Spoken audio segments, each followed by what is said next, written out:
Welcome to the Spool podcast.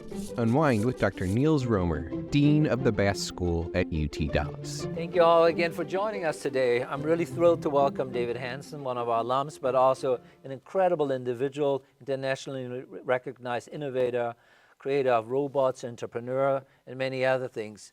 Before we get actually into much of this, just look at his face, how many muscles are moving as he's just moving his eyes. So if you want to get into this, there's like a convergence of so many skills that are required, of building, of skin, of muscles, of movement, of voices, of sound, of cognition, of responses. It's like every one of us, in lots of ways, a human is kind of a masterpiece, almost impossible or challenging to produce of sorts. And when we talk about human-like robotics, I think we sometimes think our faces are far flatter and just present just one thing. So just think about it. If you have a moment, just have a giggle in front of your mirror just to fully understand the complexity just of your physical movement. Because some of this will be critical in understanding actually what you've done. Obviously, everyone talks about how you created skin, frubber, I think it was called, and how you came about it. But before we get into this, David, you as a creator of innovation, of robotics, there's a lot that we want to unpack. So there's the skin, the complexity, there's the Uncanny Valley, as he called it, there's robokind, and all kinds of other innovations. But before we just think about him solely as a kind of scientist, I just picked up something from a recent book that appeared about him from one of our professors, Thomas Riccio, Sophia Robot, Post-Human Beings. He describes a moment of you here in Dallas. So David is actually a local where you went to Booker T. Washington High School and hung out in the afternoon, as I understand it, in a grinder's coffee shop where you guys were writing poems and drafting comics. In other words, first, you were an artist. That's what I'm trying to get at. And then obviously that part never quite left you, because even when it came to your work on robotics, you were in lots of ways pursuing constantly this idea of thinking about yourself as an artist. Would that be fair to say that you're not an engineer in the classical sense, bereft of questions of aesthetics and performance, but in lots of ways you come to this from all sides. You're loaded with questions of aesthetics, philosophical questions about humankind, technical questions, texture of our skin, and what else? Right? Everything is kind of on the table for you. Is that right? Yeah, I think, we are whole beings. And I think that a lot of the questions of what is humanity have to be looked at from many different angles. And so all disciplines are fair game, and that includes disciplines that are not defined, or the intercombination of disciplines. And I also can see, I think we can easily recognize, that the disciplinary silos are affected. We named those for convenience sake, and they represent some real boundaries, but not fixed boundaries. They're there because reducing things down into constituent parts is a powerful tool, but it's also in some ways a kind of condemnation into a kind of prison, a prison of silos. And so if we really want to make progress, we have to open our minds up and transcend and use those disciplinary silos, but not be constrained and overly contained within those silos necessarily. It's perfectly valid to pursue one single discipline, don't get me wrong, but it's a very powerful thing to be able to bridge multiple disciplines. And I think that the arts are particularly powerful, not as their own silo or set of silos. The arts, for me, represent something quite different, and that is consciousness hacking. That is the power of poiesis, the power of bridging into the unknown from the known, and finding new things. And that means discovering new patterns. And I believe that that is a powerful force of innovation in technology innovation, at the forefronts of technology, and also the formulation of new scientific models and insights and conjectures. And yet, once again, I'm just sort of describing this within the confines of disciplinary construct. But I think that trying to discover what it means to be human. Well, that's the funny thing about you, right? That on the one side, one thinks about you as a creator of robots, but what you at the same time are engaging is a question of what it actually means to be human. Yeah. Right? So you're kind of dancing on both sides, simultaneously in all of this. So, but would it be fair to say that, when we think about robotics, we often think about them as those heavy guys that can do the heavy lifting of sorts. In other words, that can do some things for us that, are difficult for us or challenging, whereas part of your early work has been, less about robotics as in, teaching them how to lift the table or do this, that, or another, but rather about creating robotics that pushed a little bit the questions of the possibilities of the future in terms of what human being could look like. Would that be fair to say? Sure. I sometimes think of the robots that I create as physically embodied science fiction. And so it's a theatrical performance. Partially. Yeah. I use the term autonomous robotic fiction with an increasing emphasis on the autonomous portion. So there is real autonomy using real artificial intelligence, machine perception, natural language processing all along the way. These elements are there. But then using an artistically crafted construct of a human presence along with that autonomy in order to serve the philosophical explorations, scientific exploration, and serve uses, which can be a wide range of use. Almost any human-robot or human-AI interaction could be potentially enhanced by the high bandwidth communication of natural gestures, facial expressions. Right. The natural human presence is very communicative. And so but also hard to decipher, right?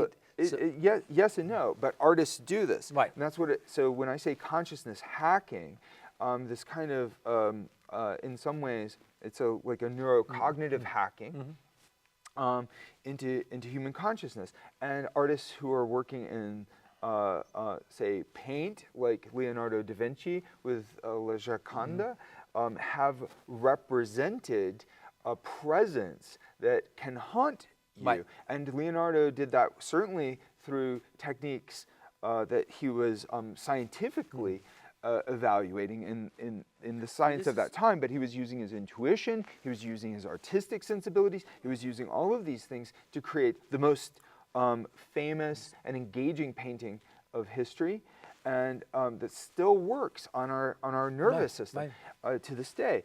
Also, Pixar movies work in the same way. The artist first approach at Disney and Pixar mean that the technologies are serving the artists. So it's driven by the power of the arts.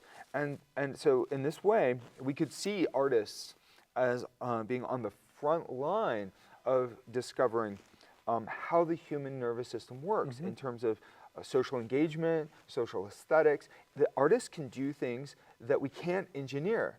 Artists can do things that we don't understand from a neuroscience perspective. But there's, if you kind of come back into this from the artist side, then I think there have always, in some way been two approaches. The one is like to strive for a kind of absolute form of realism and human-like, presence. And the other one is to say, well, that's like futile to go. So let's go the other way around and explore actually that which is not visible, or the kind of expressionist moment in there. In other words, there's always something about how do we get to what's in front of us? Is it something that we can represent visibly, like mimic? I mean, that's a big impetus, the kind of mimetic impetus behind art. And then you have the other kind of the other one who says, well, and actually to get to what we are, we cannot like rely on photographic representations or anything like that, but rather on abstract forms. So what does that mean for robots? I mean, your robots, maybe we want to come to the Uncanny Valley for a moment so that everyone understands why this is so important. the Uncanny Valley describes something that is both almost like human, but some not quite, and therefore unsettles us. Is that the way how you would summarize this? So the Uncanny Valley was proposed by a Japanese roboticist, Masahiro Mori, who wrote a book, The Buddha and the Robot, really a legendary engineer. And he proposed the theory of Bukimi no Tani. This is the Uncanny Valley. And it harkens back to the concept of the uncanny from Jensch Freud, Right. So these Unheimlich. Unheimlich. Yeah. And so and this idea of this uncomfortable in between, this like dream zone. Masahiro Mori proposed that there would be a very clear relationship between an independent variable as level of realism and a dependent variable being human reaction, and that very abstract cartoon-like representations could elicit very positive, certain levels of positive reaction, and human beings elicit even more positive reaction, but in between would be a zone of form, that form and motion, that would be unappealing. So basically, level of realism goes positive, then at a certain level of realism it would go negative, and then at another level of realism it becomes positive. This was a conjecture. This was not a proof. This was an idea, and he graphed it to represent the idea, and he threw some examples in. And so many people in the world of robotics, and he also threw down a summary that based on this principle of the Uncanny Valley, that robotics designers should not make robots look human-like, because people would be repelled. However, basically that meant this zone is scary, don't go there. Right. There wasn't science behind it necessarily. And this principle was then cited not just in the world of robotics, but also the world of computer graphics. The Uncanny Valley in the computer graphics industry was a barrier that Pixar started to overcome with Toy Story by abstracting things. Right. And the really human-like characters were very creepy. But if you look at the history of computer animation, it got more and more nuance in there. And cartoons, in some ways, are more real than real because they're doing super normal stimuli, taking these like eyes and natural features and then exaggerating them. Like the big eyes. Exactly, And, you know. but also realistic computer graphics have overcome the Uncanny Valley. But basically, if you get it wrong, then it becomes unsettling. If you don't get it wrong, you don't even notice. It just goes over what I call the bridge of engagement. And this was a topic of my PhD. That's right. Dissertation. So maybe we should just acknowledge that just for a moment that David did actually his PhD here at UT Dallas, and you had an incredible eclectic lineup of professors helping you through this. On the one side, my predecessor, Dennis Kratz, who chaired your committee. Then you had Tom Riccio on there, who as of late wrote a whole book about Sophia. And then you had David Channel, our art technology historian at the time, and Tom Linehan, who just had arrived here to build actually this arts and technology program. But the part great people, really fantastic people, and it really it's like the right people at the right time for the kinds of things that interested you. But what I want everyone to understand is like these kind of larger questions that we are just discovering. That meant also that you at home were cooking it up, so to speak, to come to this fabric that would allow you to create something that would look like skin, right? I mean, this is what Tom describes in their book, that you guys had these eclectic moments, or you in particular, where you were trying to produce something that ultimately became frubber, right? So there's engineering something that is kind of lifelike, like skin. So how did you come about this? Yeah, well, the frubber material, it's a hierarchical porosity in a polysiloxane medium, and I needed something that was softer than existing skin materials, and so I began looking at the physics of how human soft tissues, the soft tissues of the face. So not just the skin, but everything else. The fatty layers, the musculature, the fascia, and connective tissue. All of these things are basically these porous matrices, most of them, and so I started looking at, and they're self-assembling structures, and so I started thinking about properties of self-assembling structures and how emulsions can self-assemble into different kinds of structures. But David, what is otherwise lost here, when you say you were thinking about it and you were doing it, it's not at the time that you had big labs and a big staff to explore all of this. Yeah, I just had some really wonderful mentors inside and outside UTD, and friends. But you did a lot of this at home, right? I did it in your kitchen, and you did it. So that's like the funny part of sorts about this, that as far as the making of this is concerned, when you, like nowadays when one meets you, you're running Hanson Robotics, so that's like a big company with various, hubs and people working. But when you say like back, I did this, well, it's like you mixing it up in the kitchen sink, so to speak, almost, right? Of sorts. Yeah, literally. And literally practicing and then, heating it up in the oven and hoping for the best, that it would kind of congeal into what you needed. So there's a tremendous amount, not just of kind of philosophical insight that goes into all of this, but also quite literal trial and error to make that happen. And I think that's something that I just thought. I mean, I had a giggle when I read about this, and I thought, I want to make sure that people understand this. Let me just get to something you kind of already hinted at that, which I think makes this, question again about what robotics are and what kind of interesting questions they pose and what their potential future is, all the more intriguing. You have that word, I think you call it robokind, which goes now far, if I understand this correctly, but please unpack it for us. It really goes far beyond the idea of robots as just being these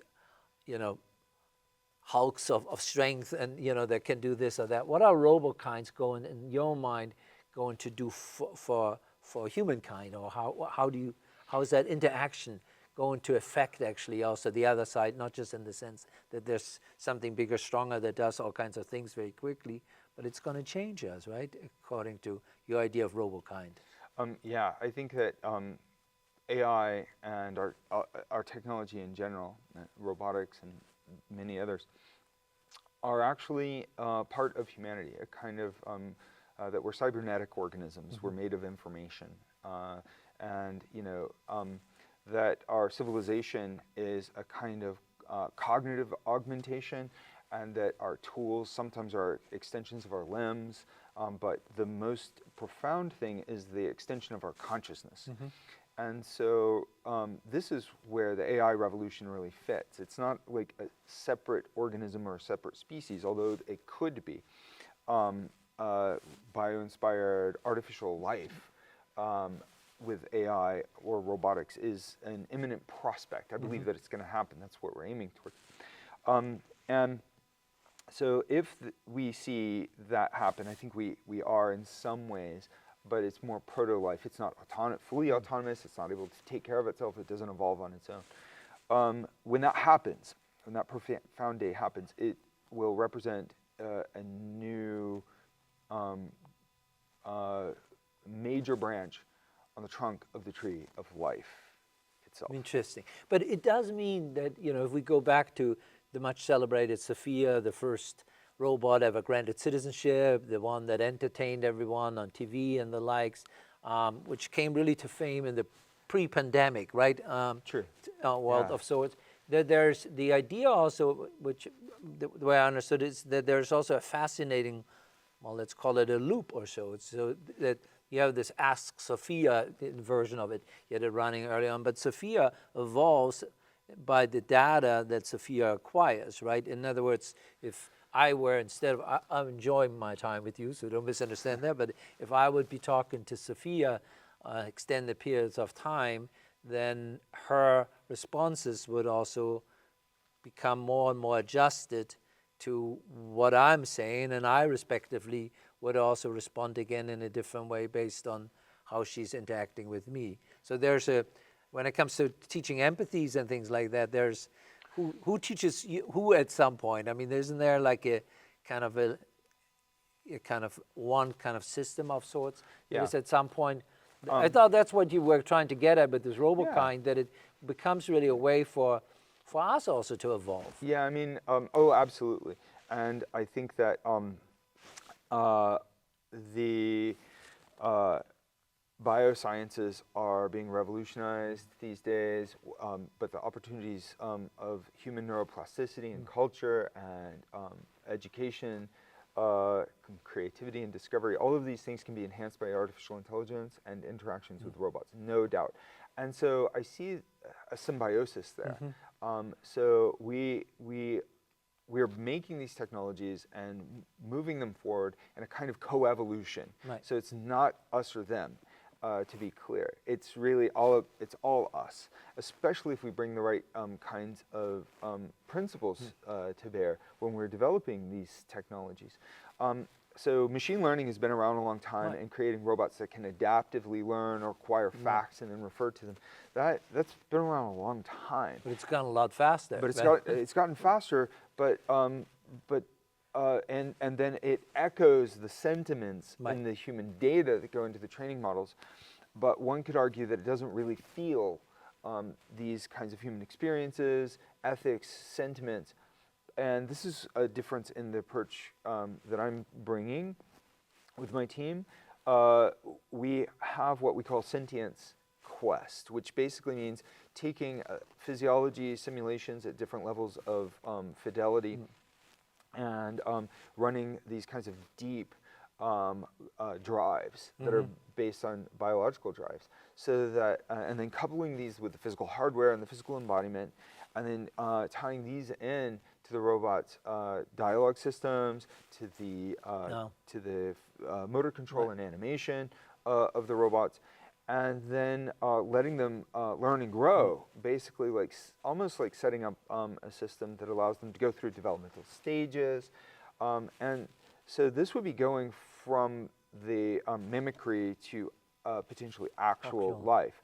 And so I mentioned earlier this idea of autonomous robotic fiction. Right. So it would be basically like increasing that autonomy to the point where debatably, and this becomes a really good debate actually, is it alive? Debatably, it's But that alive. hinges then also again how we define what it means to be human, how we describe what it means to have a consciousness, how are we aware of it, how It allows us to explore those issues. no, exactly. Because So we don't have. So it becomes definitive almost a answers, we mirror have of beliefs. sorts that reflects us in interesting ways, and maybe also questions us, or makes us also kind of evolve in interesting ways. So yeah,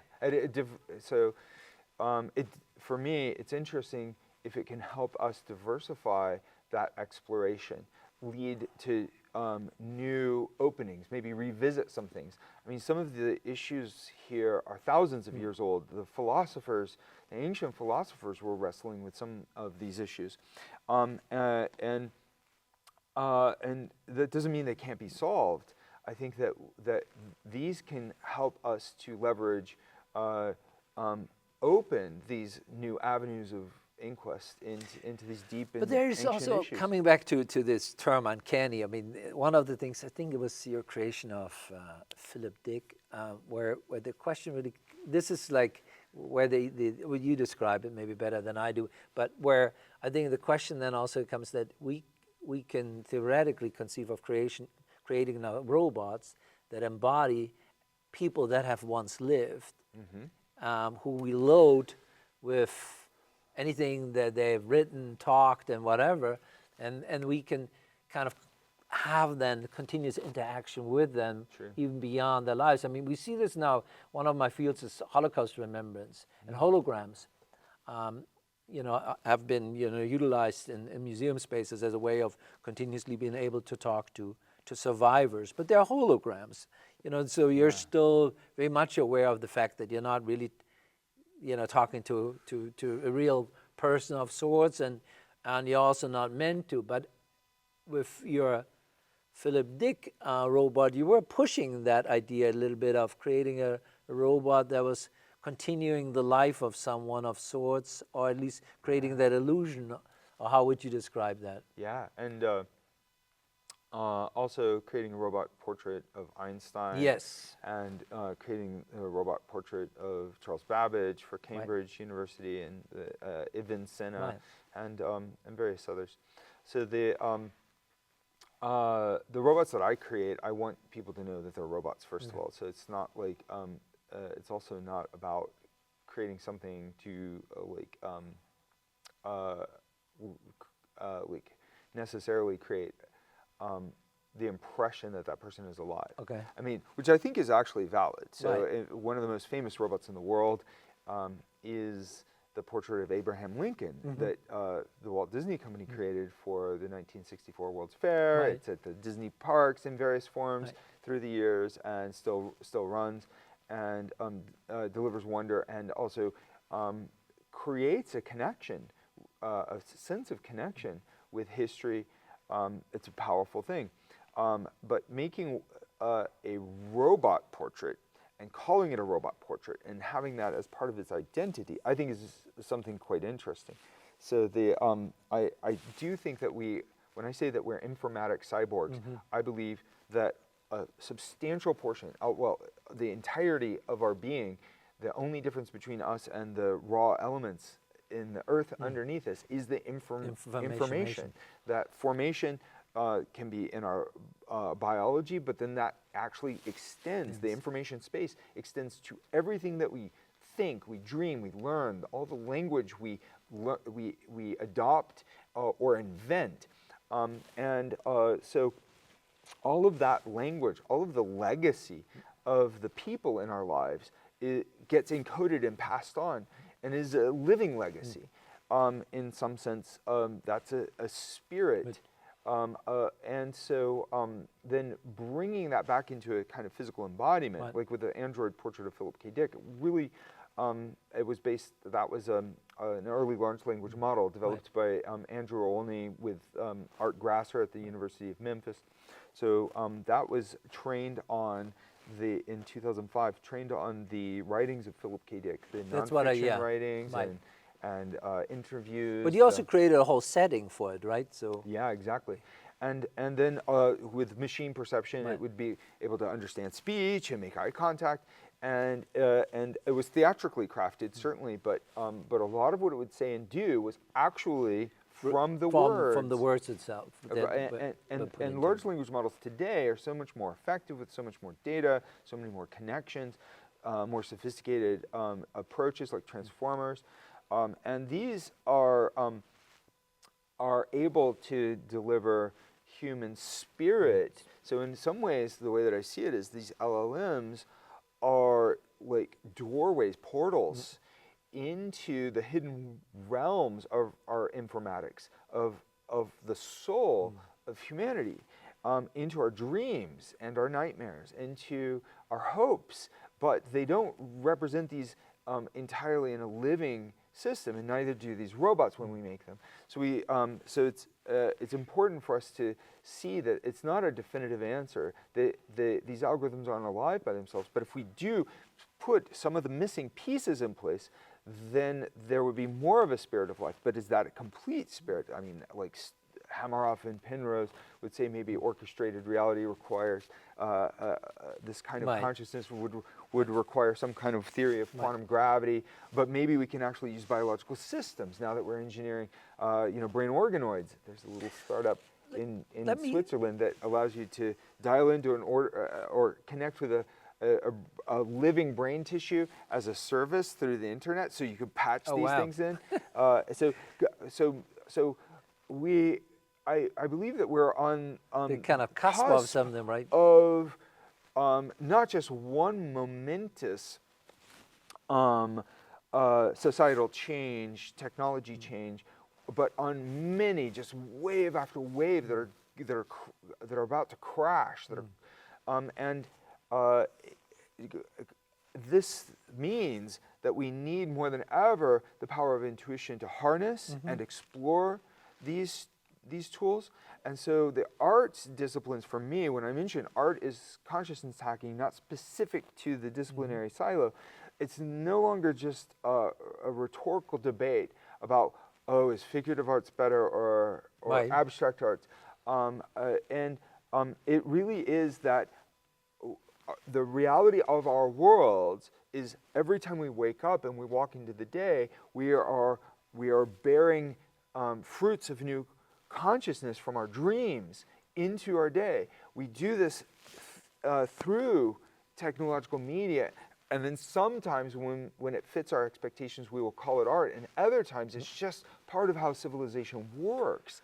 And so this kind of balancing act, if you will, between the domains of the waking and the dreaming, reason and intuition. This is human nature. This is not something that is born through an interdisciplinary education. It is something that can be facilitated or harnessed, but it is in essence our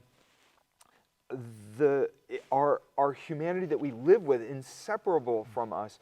And if we want human-centric AI, robotics, education, technologies in business, society, we need to harness that duality. Right. When you say we need to harness this, it just always, to me, sounds that there's a tremendous amount of hope by which you look at this in terms of the opportunities, but there's also a kind of recognition that this is something that we also need to direct, and hence the word harness of sorts. So hope is this moment now going forward with, we just a minute ago said, this is not just another kind of step in a larger industrial revolution where we're just equipping ourselves with yet another exciting tool to produce more rapidly, but really something that is transformative, not just in terms of technology, but probably in terms of our lives. So are you excited about all of that possibility that comes with it, or are you fearful, or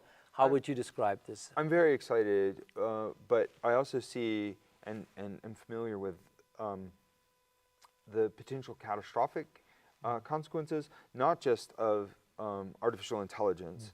It can accelerate things, but humanity is doing a fine job being destructive all by itself, yanking the rug out from underneath our very biosystems that we depend upon, so we bring a kind of intellectual. We're really smart, but we have hubris, and we have an intellectual immaturity, where like awkward adolescence, trying to figure out how to control the complex machinery of our own existence. So I think that we have to accelerate wisdom, we have to accelerate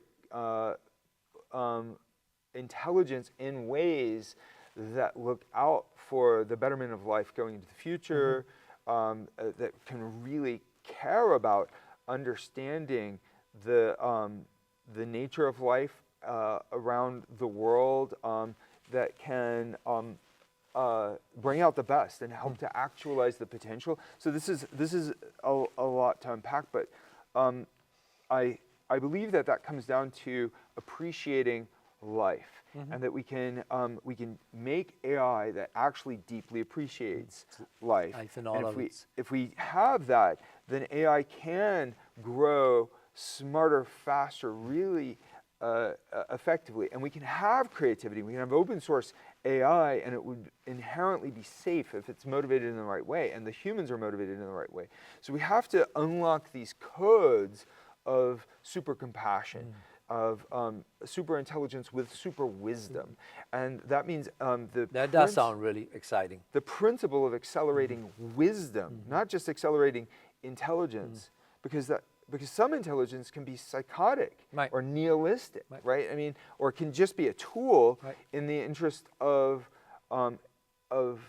particular parties who may be quite myopic in the way that they're pursuing this, or perhaps themselves nihilistic. And so the tools of superintelligence and this now is a big ethical debate. What I'm saying is not mainstream in terms of AI ethics. Often AI ethics is thought to be just Restrict. just all about restrictions and human controls, as though humans are the wisest caretakers of this planet today. I mean, and if you just layer on more and more controls, what you're doing is creating safety theater. And then people feel safe, but they're not. And things slow down, but the Earth is still hit by calamities. So, so I think the only safe way forward is to find paths to accelerate our wisdom. David, we talked a great deal about your educational experiences. You're in Dallas, colleges, UNT, UT Dallas, and so on and so forth. We talked about Sophia, we talked about some of your other creations, and we talked about how dramatically, though, technology has changed. So what does that mean now for you thinking ahead in terms of what kind of robots do you want to create now, looking ahead, let's say, I don't know what the horizon can be here, let's say the next 5 or 10 years. What is it that excites you now? What is it what you want to see that you get done now? Well, I've been developing these robots as a general purpose platform, but with especially strong social interaction capabilities. So representing the human-like presence, but with hands that are capable of grasping, manipulation tasks, walking, and making them so they can look like humans or not humans, but really as an interface with artificial intelligence. So physical AI, so that the AI can help us in the short term in uses like therapy, education, the arts and entertainment, of course, as well. But over time, I think that pretty much any time that you have humans collaborating with robots or interfacing with robots, you'll want this kind of interface. And I like the idea of humanizing these robots to also stay connected with our humanity. I think that robots like Tesla's Optimus and the Figure robots are just amazing. Many other robots are out there. But I think of those, and they say this, these are being made as tools. But as AI gets smarter, and many are saying that we already have a kind of artificial general intelligence, and we're moving towards artificial super intelligence, and the prospect of machine consciousness is very real, then what they're creating basically is slaves. They're making slaves. We're making friends. And so while the robots that we're developing today, I wouldn't say that they deserve human rights, but I think that it helps us to respect humanity, to treat them with dignity and respect, because it practices dignity and respect when you're doing so. So giving them this kind of human-like presence then helps. And we found that to be true with our robots and things, tasks like guided meditations, but also going around on these kinds of science and eco advisory tools representing the United Nations, UNDP, and AI for Good cause. But in other words, just to jump in one more time. So in other words, the robots that you're envisioning, they need to understand us actually a lot better to be really helpful to us. They need to actually be understanding of our emotions. They can be helpful without that understanding. No, but don't get me wrong. No, but it will be more helpful, and especially in terms of creating this kind of evolutionary symbiosis, the coevolution with the machines that bring out the best in humans to enhance our well-being, but also for them to reach their potential in enhancing our well-being. I think we need them to have these kinds of these abilities. Right. And so then then eventually, so again, I strongly believe within the next 5 to 10 years, we will create entities that, based on almost any metric that we throw at them, would be generally intelligent, alive, like autonomous, doing almost anything that a human can do. And when that happens, it would be great if they could be our friends and not just our tools. if we're prepared for that, because otherwise we're going to freak out. And I don't think it's going to bring out the best in humanity. And humans in charge of these really powerful, super intelligent tools will probably be prone to power madness. And to be used for not just beneficial purposes. Yeah, but that makes a lot of sense. Self-interest. And there will be many species of AI that come out. Don't get me wrong. It's not just one or the other. Just like we were, there's many species of technology today, many kinds of human thinking. There will be many species of AI and many species of AGI and artificial superintelligence, ASI. And so then, and many ways that humans are going to use it. It's going to be a wondrous and turbulent next few years.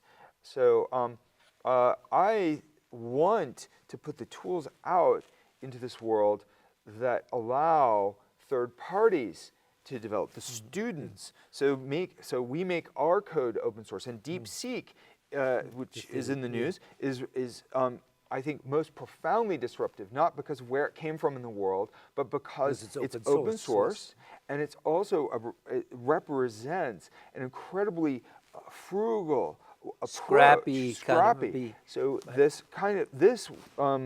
means that the future of AI is not necessarily going to be consolidated in the hands of a few centralized power players, but it potentially could be far more democratic and far more creative, which is itself somewhat scary, because with the speciation, there could be bad AI or AI in the hands of bad people that you wouldn't want. But so in a sense, it's a race against time. We've got to breathe goodness into the AI, but over controlling it is not goodness necessarily. So so I'm really excited about what DeepSeek has done, but because it accelerates the race towards, in my opinion, very good kinds of AI. The kind of AI that will help us solve the world's hardest challenges. And the world is smarter through the inclusion of people participating in a web of intelligence. And this kind of web of AI versus just trusting the intelligence of select groups in the hands of a few select individuals. I'm now with you. I'm getting a little bit more excited about all of that. But as you are such a global citizen at the same time, you partly live in Hong Kong. You told me earlier that you also often in Berlin. You're picking up yet another degree in London studying. As you come back to Dallas on and off, whatever you're doing right now, is it still connecting with whatever your dreams may have been, when you started to kind of for the first time think, okay, this is really what excites me, kind of creativity. So you see yourself, do you find yourself still in Dallas and the dreams back then? Yeah, I mean, actually I founded my company 1 year into my PhD studies at UT Dallas in 2003. And my headquarters are still in Dallas. So, so I have operations in different locations around the world because there's different kinds of problem-solving skills and different resources. And building those bridges, I think, makes for better organizations and helps with outreach and all kinds of things, market opportunities. And so I dive into different disciplines. This new degree is focusing on neuroscience, applied neuroscience, Masters of Science in that area, which is about studying consciousness, but also how we can help to enhance human well-being. And then, of course, the business of manufacturing engineering, designing new products, all of this kind of thing, but all serves the root dreams. When I was a kid, I was really into natural history. And when I was really young, I wanted to be a paleontologist, and or maybe a cosmologist, or maybe both. And then, and then somewhere in between, the robots emerged. And I think that actually we are entering a new era of natural history. I don't think civilization is separate from nature. We are. We sometimes, unfortunately, think that, but we're a beautiful flower on this very complex branching tree of life that goes back 4.2 billion years, maybe longer. but civilization is just that. It's part of that system, which is part of the cosmos. And so looking at AI in that context, those interests, those passions, never left me. And all of these threads, in effect, weave together into a grand tapestry that is not being, that's not finished being So woven. not been We're weaving it entirely today. unwoven, nor has it been unrolled. Fascinating, and I think for the first time I realized that thinking about robots and AI is actually about loving and appreciating life. So I think, thank you for that insight. Thank you so much.